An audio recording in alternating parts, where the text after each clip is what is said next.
ശ്രീനാരായണീ നമഃ. 7ാമത്തെ ശ്ലോകത്തെയാണ് കഴിഞ്ഞ അധ്യായത്തിൽ, കഴിഞ്ഞ ക്ലാസ്സിൽ നമ്മൾ ഇവിടെ പറഞ്ഞ് അവസാനിപ്പിച്ചിട്ടുണ്ടായിരുന്നത്. അവിടെ പറയുകയുണ്ടായത്, നമ്മുടെ ജീവിതത്തിൽ നേരിട്ടുകൊണ്ടിരിക്കുന്ന ഏതെങ്കിലും പ്രയാസങ്ങളെ ചൊല്ലി നമ്മൾ ആ മാർഗത്തിൽ നിന്ന് വിരമിച്ച് സന്യാസാവസ്ഥയിലേക്ക്, ജ്ഞാനയോഗാവസ്ഥയിലേക്ക് വരുമ്പോൾ അത് നമുക്ക് പലതരത്തിലും അനർത്ഥങ്ങൾ അല്ലെങ്കിൽ ദുഃഖത്തെ വരുത്തി തീർക്കും എന്നുള്ള അവസ്ഥയാണ് നമുക്കവിടെ ഇങ്ങനെ കേൾക്കുവാനായിട്ട് സാധിച്ചത്. പിന്നെ ഇവിടെ ആശ്രമത്തിലേക്ക് വരുന്നവരിവിടെ പ്രത്യേകിച്ചും ശ്രീവിദ്യ ഉപാസന സമ്പ്രദായം കൂടി ആചരിക്കുന്നത് കൊണ്ട് അങ്ങനെ താല്പര്യം പ്രകടിപ്പിക്കുന്നവരോട് നിർദ്ദേശിക്കാറുള്ള മാർഗം അവർക്കൊരു ഉപദേശം, ഒരു ഉപാസന സമ്പ്രദായം കൊടുത്ത് അങ്ങനെ ആ ഉപാസന ചെയ്ത് അവരുടെ മനസ്സ് ചിത്തം ശുദ്ധമാകുന്നതിനനുസരിച്ച് പതുക്കെ അവരെ ഉയർത്തി കൊണ്ടുവരുവാനുള്ളൊരു സമീപനമാണ് ഇവിടെ നമ്മുടെ ആശ്രമത്തിൽ ഇവിടെ ഇങ്ങനെ സ്വീകരിച്ചു കൊണ്ടിരിക്കുന്ന മാർഗം. അല്ലാതെ പെട്ടെന്ന് ഇപ്പോൾ ഓടി വരുന്നവർക്ക് അല്ലെങ്കിൽ ഇപ്പോൾ വരുന്നവർക്കൊക്കെ സന്യാസം കൊടുക്കുകയാണെന്ന് വരികയാണെങ്കിൽ ശിഷ്യസമ്പത്തുകൾ ത്രിപുര ആശ്രമത്തിലും വർദ്ധിക്കുമായിരുന്നു. കാരണം ഇവിടെ എന്താണെന്ന് വെച്ചാൽ പെട്ടെന്ന് ഇപ്പോൾ നമ്മൾ യാതൊരു മുൻപരിചയമില്ലാത്തവരൊക്കെ പെട്ടെന്ന് വന്നിട്ട് ഇങ്ങനെ കേട്ടറിഞ്ഞുകൊണ്ട് കുഴപ്പമില്ല, അങ്ങനെ സ്വാമി തിരക്കിടില്ല എന്നൊക്കെ കേട്ടും, അതുകൊണ്ട് എനിക്കും ഇങ്ങനൊരു അവസ്ഥ വേണം, ഒരു സന്യാസ ദീക്ഷ ഒന്ന് തന്നാൽ ഞാനും സ്വാമിയുടെ കൂടെ അല്ലെങ്കിൽ എവിടെയെങ്കിലുമൊക്കെ പോയിട്ട് ജീവിക്കായിരുന്നു എന്നൊക്കെ പറഞ്ഞു വരുമ്പോൾ നമ്മൾ പെട്ടെന്ന് അങ്ങോട്ട് ഉപദേശിച്ചോ നിർദ്ദേശിച്ചോ കൊടുക്കുവാൻ സത്യത്തിൽ ശരിയാണോ? കാരണം ഇവിടെ പ്രത്യേകിച്ചും അപ്പോൾ ഇവിടെ അതിനുകൂടി വേണ്ടിയാണ് ഈ ലോകത്തിനെ ലോക ജീവരാശികളുടെ ഈ നന്മയ്ക്ക് സഹായകമായതാണ് ഈ ശ്രീവിദ്യാ സമ്പ്രദായം എന്ന് പറയും. അങ്ങനെയുള്ള ശ്രീവിദ്യയുടെ ഉപാസന സമ്പ്രദായകവും ഒരു ആചാരമനുഷ്ഠാനം എന്നുള്ള രീതിയിൽ നമ്മുടെ ഈ ത്രിപുര ആശ്രമത്തിൽ ഉള്ളത് കൊണ്ട് എന്ത് ചെയ്യും, വരുന്നവർക്ക് അവരുടേതായിരിക്കുന്ന ഇഷ്ടദേവത, അതിൻ്റെ ദേവതാ സങ്കല്പങ്ങൾ, അവരുടെ വിശ്വാസ അങ്ങളും മനസ്സിലാക്കിക്കൊണ്ട് ഒരു നിർദ്ദേശം കൊടുത്ത് അവരെ അവരുടെ കർമ്മയോഗത്തിൽ തന്നെ, അതായത് കുടുംബജീവിതത്തിൽ തന്നെ നിലനിർത്തിക്കൊണ്ട് അവർ പരിപൂർണമായിട്ട് പാകപ്പെടുന്നവരെ, ചിലപ്പോൾ പാകപ്പെടലുണ്ടാവില്ലെങ്കിൽ അവർക്ക് അവരുടെ കുടുംബജീവിതത്തോടു കൂടി തന്നെ ഒരു സംതൃപ്തമായിട്ട് മുന്നോട്ട് പോകുവാനുള്ള ഉപദേശ നിർദ്ദേശങ്ങളെയാണ് ചെയ്തുകൊണ്ടിരിക്കുന്നത്. എന്ത് തന്നെയായാലും നമുക്കിനി 8ാമത്തെ ശ്ലോകത്തിൽ എന്താണ് ഭഗവാൻ നമ്മളോട് നിർദ്ദേശിക്കുന്നത് എന്ന് നമുക്ക് ചിന്തിച്ച് നോക്കാം. കർമ്മയോഗം നമ്മൾ അത്ര പെട്ടെന്ന് ഉപേക്ഷിക്കാൻ പാടുകയില്ല എന്നാണ് ഈ കർമ്മയോഗത്തിൻ്റേതായിരിക്കുന്ന പ്രത്യേകതയെ സൂചിപ്പിച്ചു കൊണ്ടിരിക്കുന്ന ഈ 3ാമത്തെ അധ്യായത്തിലൂടെ ഭഗവാൻ നമ്മളോട് ആവർത്തിച്ച് ഓർമ്മപ്പെടുത്തിക്കൊണ്ടിരിക്കുന്നത് എന്ന് നമ്മൾ പ്രത്യേകം മനസ്സിലാക്കുക. ഇനി 8ാമത്തെ ശ്ലോകമന്ത്രമാണ് ചിന്തിക്കേണ്ടിയിരിക്കുന്നത്. നിയതം കുരു കർമ്മത്വം കർമ്മജ്യായോ ഹ്യകർമ്മണഃ ശരീരയാത്രാപി ചതേ ന പ്രസിദ്ധേത കർമ്മണഃ. നിയതം കർമ്മ ത്വം കുരു ഹി അകർമ്മണഃ കർമ്മജ്യായഃ അകർമ്മണഃ തേ ശരീരയാത്ര അപി ച ന പ്രസിദ്ധേത്. നിയതം കർമ്മ ത്വം കുരു ഹി അകർമ്മണഃ കർമ്മജ്യായഃ അകർമ്മണഃ തേ ശരീരയാത്ര അപി ച ന പ്രസിദ്ധേത്. നിയതം നിത്യമായ, അതായത് നിത്യം ചെയ്യപ്പെടേണ്ടതായിട്ട് വിധിക്കപ്പെട്ടിട്ടുള്ള ചില കർമ്മങ്ങളുണ്ട്. നമ്മുടെ വർണ്ണത്തിൻ്റെയും അതുപോലെ ബ്രാഹ്മണൻ, ക്ഷത്രിയൻ, വൈശ്യൻ, ശൂദ്രൻ, അതുപോലെ തന്നെ ബ്രഹ്മചാരി, ഗൃഹസ്ഥൻ, വാനപ്രസ്ഥൻ, സന്യാസി തുടങ്ങി ഇരിക്കുന്ന വർണ്ണാശ്രമികൾക്ക് അവശ്യം ചെയ്യപ്പെടേണ്ടതായിട്ട് ചില കർത്തവ്യകർമ്മങ്ങളെ നമ്മുടെ വേദം നമ്മളോട് നിർദ്ദേശിച്ചിട്ടുണ്ട്. കർമ്മ, അതായത് നിത്യമായ കർമ്മത്തെ ത്വം കുരു, നീ ചെയ്താലും, ഹി എന്ന് പറഞ്ഞാൽ എന്തുകൊണ്ടെന്നാൽ അകർമ്മണഃ, കർമ്മം ചെയ്യാതിരിക്കുന്നതിനേക്കാൾ കർമ്മം ചെയ്യുന്നത് ജ്യായഃ അധികം ശ്രേഷ്ഠമാകുന്നു. അകർമ്മണഃ സർവകർമ്മശൂന്യനായിരിക്കുന്ന തേ നിനക്ക് ശരീരയാത്ര അപി ച ശരീര സംരക്ഷണവും കൂടി ശരീര നിർവാഹവും കൂടി ന പ്രസിദ്ധേത് സാധിക്കുകയില്ല. എന്താ പറയുന്നത്? നിത്യമായ കർമ്മത്തെ നീ ചെയ്താലും, എന്തെന്നാൽ കർമ്മം ചെയ്യാതിരിക്കുന്നതിനേക്കാൾ കർമ്മം ചെയ്യുന്നതാണ് അധികം ശ്രേഷ്ഠം. കാരണം കർമ്മം ചെയ്യാഞ്ഞാൽ നിന്റെ ദേഹസംരക്ഷണം കൂടി നിനക്ക് സാധിക്കുകയില്ല. നമ്മൾ എഴുന്നേറ്റ് കഴിഞ്ഞാൽ നമ്മുടേതായിരിക്കുന്ന പ്രാഥമിക കൃത്യങ്ങളായിരിക്കുന്ന ദിനചര്യകളൊക്കെ പാലിച്ച് സ്നാനം, അതുപോലെ സന്ധ്യാവന്ദനം, അതുപോലെ തന്നെയുള്ള ഉപാസനകൾ, അതുപോലെയുള്ള കർമ്മങ്ങൾ തുടങ്ങിയിരിക്കുന്ന, അതുപോലെ ഭക്ഷണം, വിശ്രമം തുടങ്ങിയിരിക്കുന്ന ആ ശരീരത്തെ നിലനിർത്തുവാൻ ആവശ്യമായിരിക്കുന്ന ആ കർമ്മങ്ങളെ കൂടി ഇപ്പം എന്താണ്, നമ്മൾ കർമ്മം ചെയ്യാതിരുന്നാൽ ഇതിനെ നിലനിർത്താൻ പറ്റുകയില്ല. അപ്പോൾ നമ്മൾ കർമ്മത്തെ പെട്ടെന്ന് അങ്ങോട്ട് ഉപേക്ഷിക്കുക എന്ന് വെച്ചാൽ നമ്മുടെ ശരീരത്തിൻ്റെ നിലനിൽപ്പ് കൂടി എന്തിലാവും? അവതാളത്തിലാവും, അതായത് ഭീഷണിയിലാകും. അതുകൊണ്ട് എന്താണ്, നമ്മൾ തീർച്ചയായിട്ടും കർമ്മത്തെ അനുഷ്ഠിക്കുക തന്നെ വേണം. കർമ്മം ചെയ്യാതെ ഇരിക്കുവാൻ പാടുകയില്ല. കാരണം കർമ്മം ചെയ്യാതിരിക്കുമ്പോൾ എന്താ സംഭവിക്കുക? നമ്മുടെ ശരീരത്തിൻ്റേതായിരിക്കുന്ന പോഷണം കൂടി നമുക്ക് സാധ്യമല്ലാതെയായിട്ട് തീരും എന്നാണ് ഈ 8ാമത്തെ ശ്ലോകത്തിലൂടെ അറിയിപ്പിക്കുന്നത്. അതായത് ഇവിടെ ഈ പ്രയാസങ്ങളെ, അതുപോലെ പ്രതിബന്ധങ്ങളെ, ദുഃഖങ്ങളെയും കഷ്ടപ്പാടുകളെയൊക്കെ കുറിച്ച് ഓർത്ത് സഹികെട്ട് ഈ അടുത്ത കാലത്തും ഇപ്പോൾ ഏകദേശം 2-3-4 ദിവസം മുൻപ് വരെ കൂടി ഒരു കാര്യം ഇപ്പം ഉണ്ടാവുകയുണ്ടായി. കാരണം ഒരു ജോലിയിൽ പരിപൂർണമായിട്ട് റിട്ടയർഡ് ആകുന്നതിന് മുമ്പേ ഈ വാളണ്ടിയർ അങ്ങനെയുള്ള ആ റിട്ടയർമെൻ്റ് എടുത്ത ഒരു ഉദ്യോഗസ്ഥൻ വന്നിട്ട് കുറച്ചു കാലം അദ്ദേഹത്തിൻ്റെ കുടുംബജീവിതത്തിൽ ജീവിച്ചതിന് ശേഷം പെട്ടെന്ന് സന്യാസാവസ്ഥ സ്വീകരിക്കണം എന്ന് പറഞ്ഞുകൊണ്ട് ഇവിടെ ആശ്രമത്തിലേക്ക് സമീപിക്കുകയുണ്ടായി. അപ്പോൾ എന്താ വെച്ചാൽ വളരെ സാവകാശത്തിൽ വിശദമായിട്ട് അദ്ദേഹത്തിൻ്റെ ആ അവസ്ഥ എന്ന് വെച്ചാൽ ആ സന്യാസത്തിനുള്ള അദ്ദേഹത്തിൻ്റെ ആഗ്രഹം എന്തുകൊണ്ടാണ്, എപ്പോൾ തുടങ്ങി, എങ്ങനെ തുടങ്ങി, അങ്ങനെ പല രീതിയിലും അദ്ദേഹത്തിനെ ഒന്ന് സമഗ്രമായി അപഗ്രഥിച്ച് നോക്കുമ്പോൾ അദ്ദേഹത്തിന് എന്താണ്, കുടുംബജീവിതവുമായിട്ട്, പ്രത്യേകിച്ചും കുടുംബത്തിലുള്ളവർ, അതുപോലെ അതിൻ്റെ തൊട്ട് അടുത്തുള്ളവരുമായിട്ട് അദ്ദേഹത്തിന് എന്താ അവിടെ ഇങ്ങനെ സഹകരിച്ച് അവരോടുമായിട്ട് പൊരുത്തപ്പെട്ട് പോകുവാനുള്ളൊരു വൈമുഖ്യതയാണ് അദ്ദേഹത്തിന് ഇങ്ങനെയുള്ളൊരു സാഹചര്യത്തിന് പ്രേരണ കൊടുത്തത് എന്ന് മനസ്സിലാക്കാൻ കഴിഞ്ഞപ്പോഴോ പതുക്കെ വേറെ പല കാര്യങ്ങളും പറഞ്ഞ് അദ്ദേഹത്തിന് എന്താണ് പതുക്കെ ഒരു തിരക്കിടില്ലാത്തൊരു അവസ്ഥയിലേക്ക് എത്തിപ്പിക്കുവാനുള്ളൊരു ശ്രമമാണ് ചെയ്തത്. ഇല്ലെങ്കിൽ സത്യത്തിൽ സാധാരണ തിരക്കേടില്ലാത്ത ഒരാളായിരുന്നു സമീപിച്ചത്. കാരണം അയാൾ സത്യത്തിൽ വരികയാണെങ്കിൽ അത് ആശ്രമത്തിന് അതുപോലെ ആൾക്കൊക്കെ ഒരു പ്രയോജനമാകും. പക്ഷേ വന്നാൽ എന്തായിരിക്കും, അയാൾ അവിടുന്ന് ഇപ്പോൾ നമ്മളൊക്കെ സാധാരണ പറയാറുണ്ടല്ലോ, പട പേടിച്ച് പന്തളത്ത് ചെന്നപ്പോൾ പന്തം കൊളുത്തി പടാന്ന് പറഞ്ഞ ഉദാഹരണം പോലെയാവും. ആ ഉദാഹരണത്തിൽ കഥ എന്താണെന്നൊന്നും അറിയില്ല, പക്ഷേ എങ്കിലും അങ്ങനെ പലരും പറയുന്നു കേട്ടിട്ടുണ്ട്. അവിടുത്തെ പട എന്താണെന്നൊന്നും അറിയില്ല.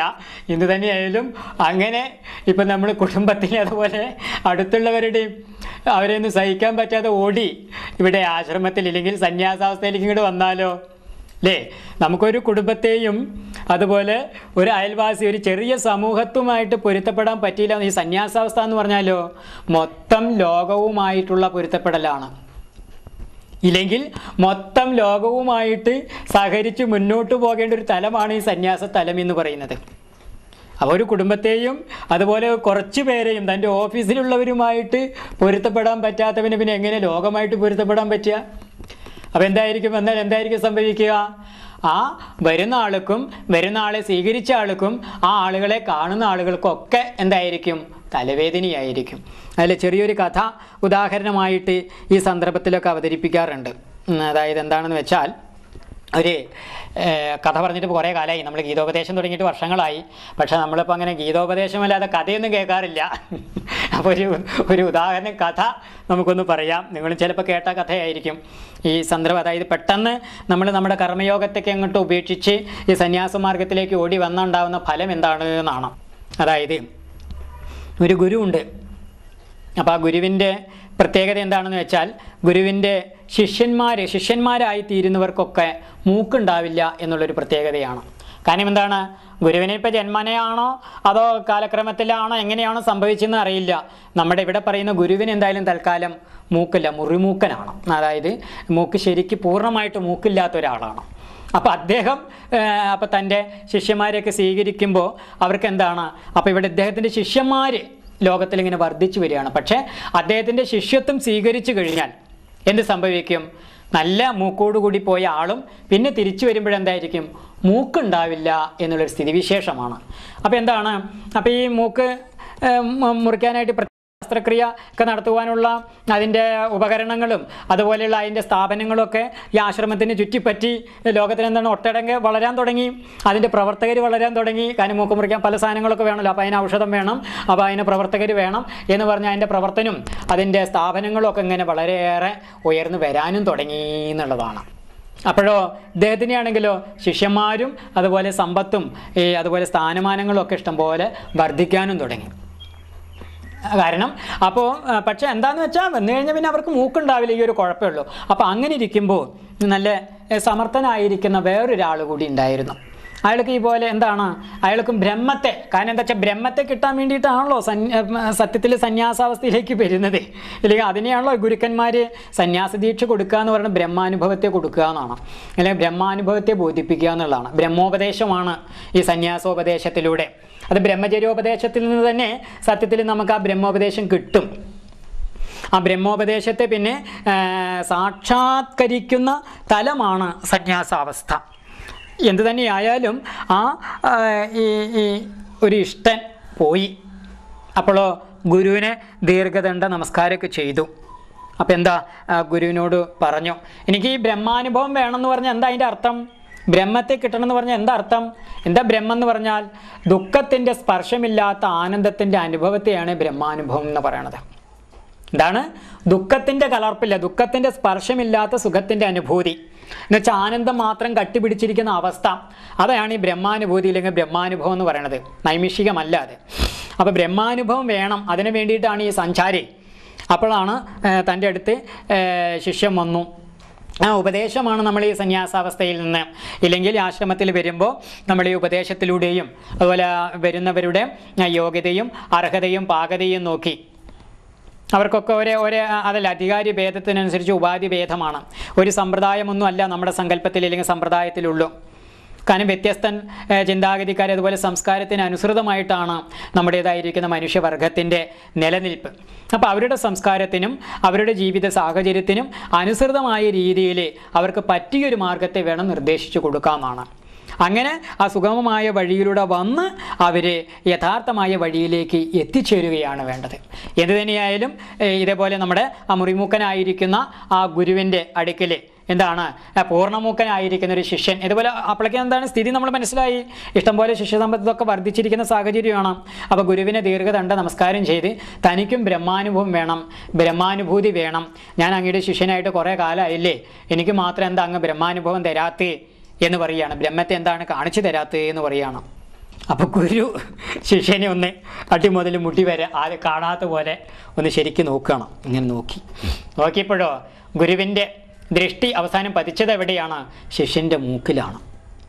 കേട്ടോ, ഗുരു അവിടെ തന്നെ ഇങ്ങനെ നോക്കിയിരിക്കുക. അപ്പോൾ ശിഷ്യനൊന്നും മനസ്സിലായില്ല, എന്താണ് ഗുരു അങ്ങ് ഇങ്ങനെ നോക്കിയിരിക്കണോ? നീ ഇപ്പോൾ ഇവിടെ എൻ്റെ ശിഷ്യനൊക്കെ ആയിട്ട് കാലം കുറേ ആയില്ലേ, ബ്രഹ്മാനുഭൂതി ഇല്ലെങ്കിൽ ബ്രഹ്മത്തെ കണ്ടില്ല എന്നാണ് പറയണേ, എങ്ങനെ നിനക്ക് ബ്രഹ്മത്തെ കാണാൻ പറ്റുക? എന്താ ഗുരു അങ്ങനെ പറയണം? താണ്ടോ നിൻ്റെ മൂക്കാണ് അതിനെ തടസ്സേ. അപ്പോൾ മൂക്ക് നോക്കിയപ്പോൾ എന്താ നല്ല മൂക്കാണേ. അപ്പം നിൻ്റെ മൂക്കാണ് നിനക്ക് ബ്രഹ്മാനുഭവത്തിന് അല്ലെങ്കിൽ ബ്രഹ്മാനുഭൂതിക്ക് അല്ലെങ്കിൽ ബ്രഹ്മനിഷ്ഠയ്ക്ക് തടസ്സം. അതുകൊണ്ട് എന്ത് വേണം? അപ്പോൾ ഗുരുവിനോട് വീണ്ടും നമസ്കരിച്ച് ശിഷ്യൻ ചോദിക്കുകയാണ്, എൻ്റെ ഗുരു അങ്ങനെയാണെങ്കിൽ എനിക്ക് ബ്രഹ്മത്തെ കാണിച്ചു തരാനുള്ള വഴി അങ്ങ് പറഞ്ഞു തരും. നീ കണ്ടില്ലേ, ഇവിടുത്തെ പൂർണ്ണ ദീക്ഷ എടുക്കുന്നവർക്കൊക്കെ മൂക്കില്ലാത്ത സ്ഥിതി നീ കണ്ടിട്ടുള്ളതല്ലേ. നിനക്ക് അങ്ങനെ ബ്രഹ്മാനുഭവം വേണച്ച ഒരു കാര്യം ചെയ്തോ, ആ പഞ്ചാംഗം അങ്ങോട്ട് എടുത്താ. പഞ്ചാംഗം എടുത്ത് നോക്കി നല്ല മുഹൂർത്തമൊക്കെ നിശ്ചയിച്ചു. ശരി, ആദ്യം നിനക്ക് ദീക്ഷ തരുന്നതിന് മുമ്പേ ഒരു കാര്യം, മൂക്ക് മുറിച്ചിട്ട് വാ. അതിൻ്റെ ഓപ്പറേഷൻ ഇപ്പോൾ പഴയ പോലെ വേദനയൊന്നും എടുക്കേണ്ട ആവശ്യമില്ല. അപ്പം അപ്പോഴേക്ക് എന്താ പുരോഗമിച്ചില്ല, പക്ഷേ അതിൻ്റെ സംവിധാനങ്ങളൊക്കെ നമുക്കിങ്ങനെ കണ്ണു വീഴ്ചിരിക്കുമ്പോൾ തന്നെ മൂക്ക് എടുക്കാൻ പറ്റിയ രീതിയിലുള്ള ശാസ്ത്രമൊക്കെ അവർ പുരോഗമിപ്പിച്ചെടുത്തേ. എന്തായാലും മൂക്ക് മുറിച്ച് വരും, നമുക്ക് ആ പൂർണ്ണ ദീക്ഷ തരാം, നിനക്ക് ബ്രഹ്മത്തെ കിട്ടും കേട്ടോ എന്നൊക്കെ പറഞ്ഞു. അങ്ങനെ എന്തായി? ഈ പറഞ്ഞ പോലെ ആ മുഹൂർത്തം പറഞ്ഞ ദിവസം എത്തി. ശിഷ്യൻ പോയിട്ട് മൂക്കൊക്കെ മുറിച്ച് വന്നു. അപ്പോൾ എന്താണ്, ഗുരുവിൻ ശിഷ്യനും മാത്രമേ ഉണ്ടാവുള്ളൂ. റൂം വാതിലൊക്കെ അടച്ചിട്ടായിരിക്കും, വിളക്കൊക്കെ കത്തിച്ചും വെച്ചിട്ടുണ്ടായിരിക്കും. അപ്പോൾ ഗുരുവിൻ്റെ ദീർഘദണ്ഡ നമസ്കാരം ചെയ്തപ്പോൾ മൂക്കില്ല. അപ്പോൾ പഴയ പോലെ ഒന്നല്ല, എന്താണ് ഒന്ന് പോയിരിക്കണു, എന്തേ മൂക്ക് പോയിരിക്കണു. എന്നിട്ട് ശിഷ്യൻ്റെ മുഖത്ത് പക്ഷെ എന്താണ്, ആ കുണ്ഠിത ഭാവം പോയിട്ടില്ല, ദുഃഖത്തിൻ്റെ ആ വിഷാദത്തിൻ്റെ ഭാവം അങ്ങോട്ട് പോയിട്ടില്ല. അപ്പോൾ ഗുരു നേരെ നോക്കി ദീക്ഷ കൊടുക്കാത്ത സമയമായി, മൂക്കൊക്കെ പോയിട്ടാണ് വന്നിരിക്കുന്നത്. അപ്പോൾ ഗുരു ചോദിച്ചു, എന്താടാ എൻ്റെ മുഖത്ത് ഇപ്പോഴും ഒരു പ്രസന്നത കാണാനില്ലല്ലോ, എന്ത് പറ്റി? ബ്രഹ്മത്തെ കാണാനില്ലേ? ക്ഷമിക്കണം ഗുരു, അങ്ങ് പറഞ്ഞ പോലെ ഞാൻ മൂക്കൊക്കെ മുറിച്ചു, പക്ഷെ എനിക്ക് ബ്രഹ്മത്തെ കാണാൻ കഴിയുന്നില്ല. ഏതായാലും വാതിലടച്ചിട്ടാണല്ലോ. ഗുരു പറഞ്ഞു, ഡാ പുറത്തേക്ക് മുണ്ടണ്ട. കാരണം എന്താ മുണ്ടി എന്താണ്? 2 നഷ്ടമാണ്. എന്താ 2 നഷ്ടം? മൂക്കും പോയി, ബ്രഹ്മത്തെയും കിട്ടിയില്ല. അപ്പോൾ അതുകൊണ്ടോ അനുഭവം ഉണ്ടെന്ന് പറഞ്ഞ് നടന്നോളൂ ഉണ്ടോ എന്നുള്ള രീതിയിൽ. ഇതേപോലെയാണ് ഇപ്പോൾ എന്താണ് വന്ന വഴി പറഞ്ഞ പോലെ ദീക്ഷ കൊടുക്കാം, സന്യാസ ദീക്ഷ അല്ലെങ്കിൽ പൂർണ്ണ ദീക്ഷയൊക്കെ കൊടുക്കാം. പക്ഷെ എന്തായിരിക്കും, ഇതേപോലെ തനിക്ക് അനുഭവമുണ്ട് അനുഭൂതി ഉണ്ടെന്ന് പറഞ്ഞിട്ട് ഈ മെമ്പർമാരെ കൂട്ടേണ്ടി വരും. എന്തില്ലാതെ? ഒരു സമാധാനവും സുഖവും ഇല്ലാതെ.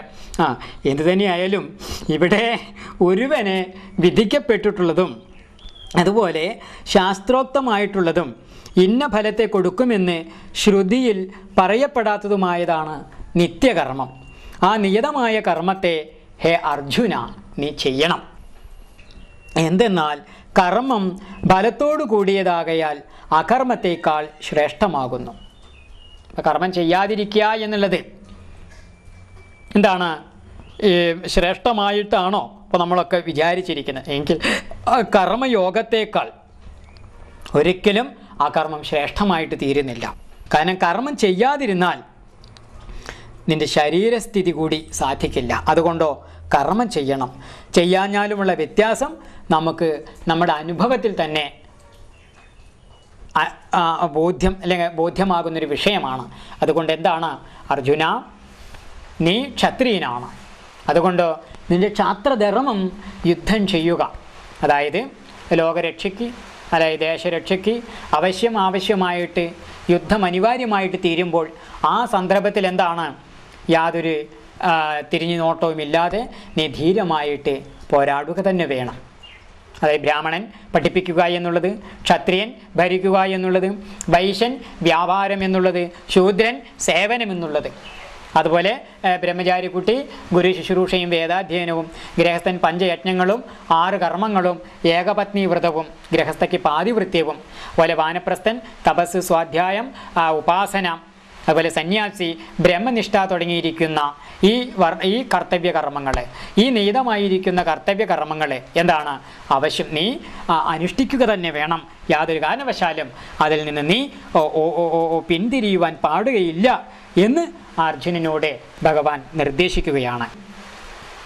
അതായത് മുമുക്ഷുവായവൻ നൈഷ്കർമ്മ്യ സിദ്ധിക്കും അതുപോലെ മിഥ്യാചാരം തുടങ്ങിയിരിക്കുന്ന ആ അവസ്ഥകളിൽ നിന്നുള്ള നിവൃത്തിക്കും വേണ്ടി കർമ്മം അവശ്യം ചെയ്യേണ്ടതാണ് എന്ന് സൂചിപ്പിക്കുന്നതിന് വേണ്ടിയിട്ടാണ് ഈ 8ാമത്തെ ശ്ലോകമന്ത്രം അവതരിപ്പിച്ചത്. അപ്പോൾ വിഹിത കർമ്മങ്ങളെയൊക്കെ അനുഷ്ഠിച്ച് അതുകൊണ്ട് പ്രാപ്തമായിരിക്കുന്ന ചിത്തശുദ്ധി കൊണ്ട് അപരോക്ഷ ലക്ഷണമായിരിക്കുന്ന ആത്മജ്ഞാനത്തെ സമ്പാദിച്ച് ആത്മാവിനെ ദുഃഖസാഗരത്തിൽ നിന്ന് ഉദ്ധരിച്ചാലും എന്നാണ് ഭഗവാൻ പറയുന്നത്. കുറച്ച് മുമ്പ് പറഞ്ഞല്ലോ, നമ്മുടെ കാലിൽ ഒരു മുള്ളു കുത്തിയാൽ എന്ത് ചെയ്യും? വേറൊരു മുള്ളുകൊണ്ട് നമ്മൾ ആ മുള്ളിനെ എടുക്കുകയാണ്. എന്നിട്ടോ ഈ മുള്ളെടുക്കാൻ ഉപയോഗിച്ച മുള്ളാണ് എന്ന് വെച്ചിട്ട് ആ മുള്ളിനെ നമ്മൾ ഷോക്കേസിൽ എന്തെങ്കിലുമൊക്കെ എടുത്ത് വെച്ച് പടമൊക്കെ ഇട്ട് വെച്ച് പൂജിച്ച് അങ്ങനെ ഇരിക്കുകയോ ഇല്ല. രണ്ടിനെ എന്ത് ചെയ്യും? എടുത്ത് ദൂരെ വലിച്ചെറിയും. എന്നതുപോലെ നമ്മുടെ ജന്മജന്മാന്തരങ്ങളായിട്ട് അജ്ഞാനത്തിൻ്റെ ഫലമായിട്ട് ഉദയം ചെയ്തിരിക്കുന്ന വാസനകളെ ഇല്ലായ്മ ചെയ്യുവാനായിട്ട് നമ്മൾ നമ്മുടെ കർത്തവ്യകർമ്മത്തെ ഈശ്വരപൂജയായിട്ട്, അതല്ലേ, നമ്മുടെ ഇഷ്ടദേവതയുടെ നമ്മുടെ വിശ്വാസപ്രകാരമുള്ള ഈശ്വരൻ്റെ നാമത്തെ ജപിച്ചും രൂപത്തെ ധ്യാനിച്ചും നമ്മൾ ചെയ്യുന്ന കർമ്മമൊക്കെ അവിടുത്തെ പൂജയാണെന്നുള്ള സങ്കല്പത്തോടു കൂടി വിശ്വാസത്തോടു കൂടി നമ്മൾ സമർപ്പിച്ചും ചെയ്യുമ്പോഴോ നമ്മുടേതായിരിക്കുന്ന ആ ചിത്തം ശുദ്ധമാവുകയും, അപ്പോൾ ചിത്തം ശുദ്ധമാകുമ്പോഴോ അവിടെ ആത്മപ്രകാശം സ്വയമേവ പ്രകാശിക്കുകയും ചെയ്യും. അത് വേറെ ഒന്നുകൊണ്ടും പ്രകാശിക്കപ്പെടുന്ന അല്ല, അത് സ്വയം പ്രകാശമാണ്. സത്യത്തിൽ നമ്മിലൊക്കെ പ്രകാശിച്ചു കൊണ്ടിരിക്കുന്നതും അതുതന്നെയാണ്. ദുഃഖത്തെ അറിയുന്ന അറിവായിട്ടും അതുപോലെ നമ്മുടെ കഷ്ടപ്പാടുകളെ അറിയുന്ന അറിവായിട്ടും പ്രകാശിക്കുന്ന ആ അറിവാണ് യഥാർത്ഥത്തിലെ ഈ ബ്രഹ്മാനുഭവം. എന്ത് തന്നെയായാലും ആ അറിവിൻ്റെ യാതൊരു തടയും കൂടാത്ത അനുഭവത്തിന് നമ്മളെപ്പോലുള്ള സാധാരണക്കാരെ പെട്ടെന്ന് തന്നെ ഒരു സന്യാസാശ്രമത്തിലേക്ക് എടുത്തു ചാടുകയല്ല. ഗുരുക്കന്മാരുടെ ഉപദേശ നിർദ്ദേശമനുസരിച്ച് നമ്മുടെ സംസ്കാരം, നമ്മുടെ ജീവിത നിലവാരം, നമ്മൾ വളർന്നു വരുന്ന സാഹചര്യങ്ങൾ, നമ്മുടെ ചുറ്റുപാടുകൾ, ഇതൊക്കെ കണക്കിലെടുത്തുകൊണ്ട് നമ്മുടെ ശാരീരികവും മാനസികവുമായിരിക്കുന്ന ആരോഗ്യസ്ഥിതി, അതുപോലെ സാമ്പത്തിക സ്ഥിതി തുടങ്ങിയിരിക്കുന്ന എല്ലാം സമഗ്രമായിട്ട് വേണം പരിശോധിക്കാൻ. ഇവയെല്ലാം സമഗ്രമായിട്ട് പരിശോധിച്ചറിഞ്ഞ് ഒരു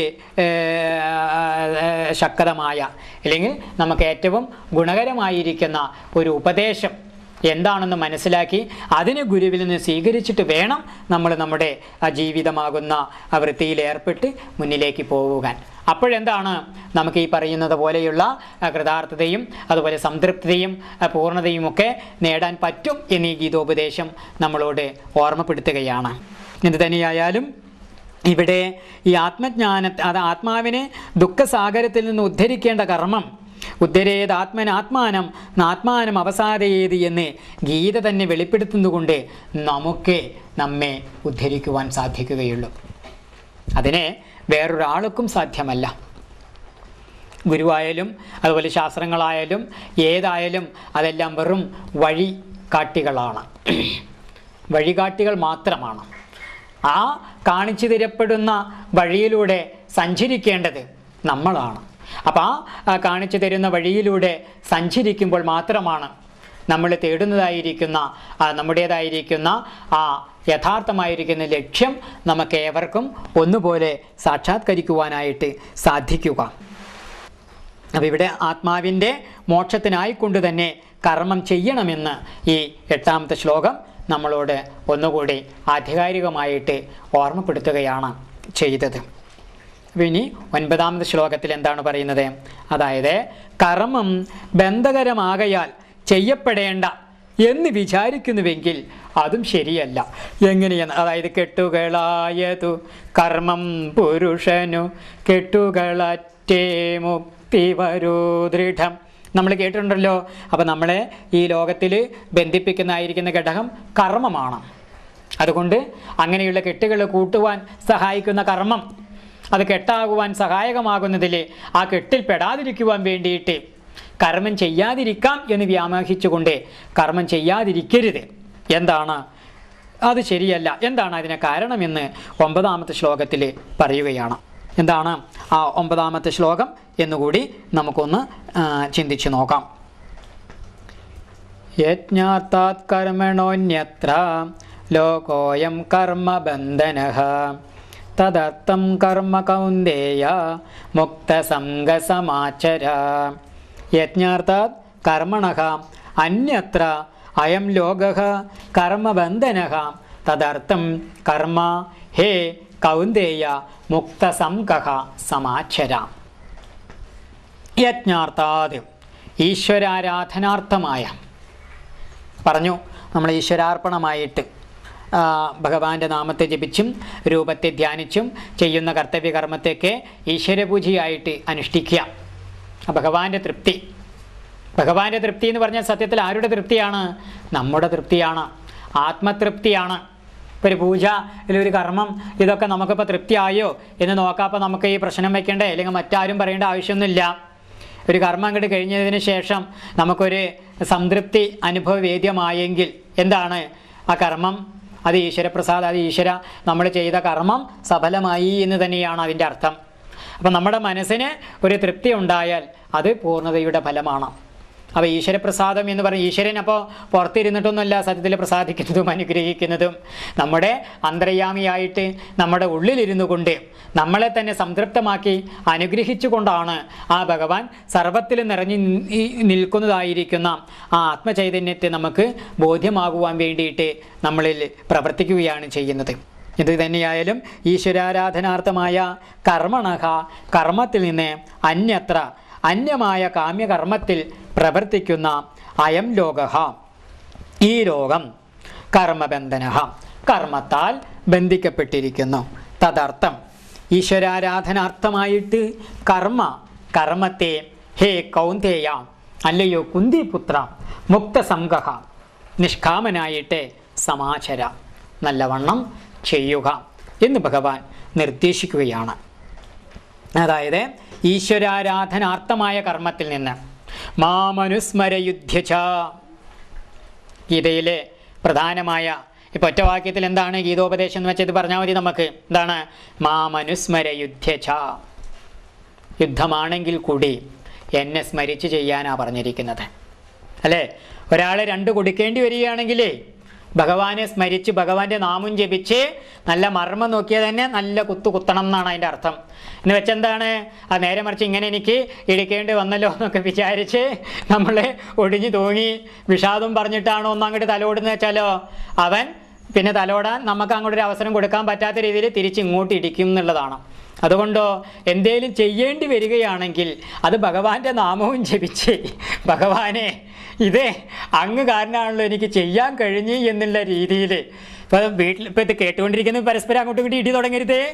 കാരണം ഇത് ഒരു ധർമ്മത്തെ നമ്മൾ പ്രകാശിപ്പിക്കുവാൻ വേണ്ടി പറയുകയാണ്. ഇപ്പം നമ്മൾ ചെയ്യുന്ന കർത്തവ്യ കർമ്മത്തെ ഇപ്പം എന്താ ഗുരുക്കന്മാർ ഇപ്പം എന്താ ശിഷ്യന്മാരെ വഴക്കൊക്കെ പറയും, ശാസിക്കുകയൊക്കെ ചെയ്യും. എൻ്റെ ശിഷ്യനെ എങ്ങനെ പറയേണ്ടി വന്നല്ലോ എന്ന് വിചാരിച്ച് കരഞ്ഞുകൊണ്ടൊന്നല്ല അവരത്. ആ കേൾക്കുമ്പോഴും നമ്മളെങ്ങനെയാണ് എൻ്റെ ഗുരുവിൻ്റെ അടുക്കൽ പോയോണ്ടല്ലേ എനിക്ക് അങ്ങനെയൊക്കെ കേൾക്കുവാനും അറിയുവാനും കഴിഞ്ഞ് എന്നുള്ളൊരു വീക്ഷണത്തോടു കൂടി വേണം നമ്മളതിനെ ശ്രവിക്കുവാനും ചെയ്യുവാനും. അപ്പം അതാണ് മാമനുസ്മര യുദ്ധച. അപ്പം യുദ്ധമാണെങ്കിൽ കൂടി എന്നെ സ്മരിച്ച് ചെയ്യുക, ഇതാണ് ഗീതോപദേശത്തിൻ്റെ പ്രധാന നിർദ്ദേശം. അപ്പോൾ ഒറ്റ വാക്യത്തിലുള്ള ഗീതോപദേശം ചോദിച്ചാൽ എന്താ? ഇത് തന്നെയാണ്. എന്താ അത്? മാമനുസ്മര യുദ്ധച. അപ്പോൾ ഇവിടെ യുദ്ധം എന്ന് പറഞ്ഞാലോ അങ്ങോട്ടും ഇങ്ങോട്ടുള്ള ഇടിയാണെന്ന് മാത്രം ഓർക്കൊന്നും വേണ്ട. ഇവിടെ ഗീതോപദേശത്തിൽ പറയുന്ന യുദ്ധം സ്വധർമ്മമാണ്, അവനവൻ്റെ കർമ്മമാണ്, അവനവൻ്റെ ധർമ്മമാണ്. ഗീതോപദേശത്തിൽ ശ്രവിക്കുന്ന പ്രധാന വ്യക്തി അർജുനൻ ക്ഷത്രിയനായതുകൊണ്ട് അവൻ്റെ സ്വധർമ്മം യുദ്ധമായതുകൊണ്ടാണ് യുദ്ധച എന്ന് പറയുവാൻ കാരണമുണ്ടായത്. അല്ലാതെ എല്ലാവരോടും എന്താണ് പോയിട്ട് അങ്ങോട്ടും ഇങ്ങോട്ടും ഇടികൂടാനല്ല. അല്ല, അപ്പോൾ ഇത് കേൾക്കുമ്പോൾ നമ്മൾ അർജുനോട് യുദ്ധം ചെയ്യുക എന്ന് പറയുമ്പോൾ നമ്മൾ ഓരോരുത്തരും അതിൽ നിന്ന് മനസ്സിലാക്കേണ്ടത് പഠിക്കുന്ന കുട്ടി നല്ലവണ്ണം പാഠം പഠിക്കുക, ഗുരുജനങ്ങളെ ആദരിക്കുക, ബഹുമാനിക്കുക, അച്ഛനമ്മമാരെ അനുസരിക്കുക, ഇതൊക്കെയാണ് മനസ്സിലാക്കേണ്ടത്.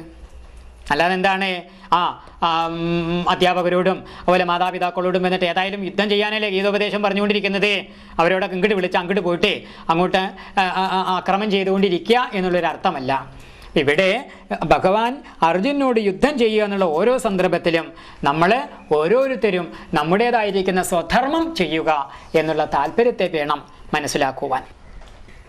ഇവിടെ ഈശ്വരാരാധനാർത്ഥമായിരിക്കുന്ന കർമ്മത്തിൽ നിന്ന്,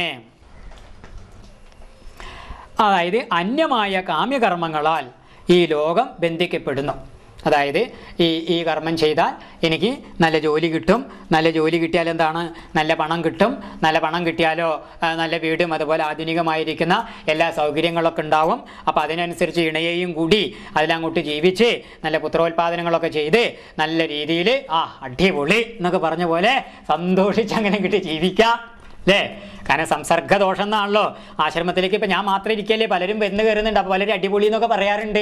അപ്പോൾ അതിൻ്റെ കേട്ടിട്ട് വന്നതാണ് ഇപ്പോൾ ഈ അടിപൊളി. എന്തായാലും അങ്ങനെ അടിപൊളിയായിട്ട് ജീവിക്കുക എന്നുള്ളൊരു രീതിയൊന്നുമില്ല. എന്തായാലും ഇവിടെ എന്താണ് ഈ ഇങ്ങനെയുള്ള കാമ്യകർമ്മങ്ങളെ ഇവിടെ അതാണ് ഈ അന്യകർമ്മങ്ങൾ എന്ന് പറഞ്ഞാൽ അതാണ്. അപ്പം നമ്മൾ നല്ലവണ്ണം പഠിച്ച് നല്ല ജോലിയൊക്കെ ആയി സമ്പത്തൊക്കെ ഉണ്ടാക്കി അതുപോലെ നല്ല രീതിയിൽ കുടുംബജീവിതത്തിലൊക്കെ ഏർപ്പെട്ടു പോകുക എന്നുള്ളതിനെ മാത്രമായിരിക്കുന്ന കർമ്മം. അതുകൊണ്ട് അതിനാൽ ഈശ്വരാരാധനാർത്ഥമായിട്ട് കർമ്മത്തെ ഹേ അർജുന നല്ലവണ്ണം നീ നിഷ്കാമനായിട്ട് ചെയ്യണം എന്നാണ് ഭഗവാൻ നമ്മളോട് ഉപദേശിക്കുന്നത്.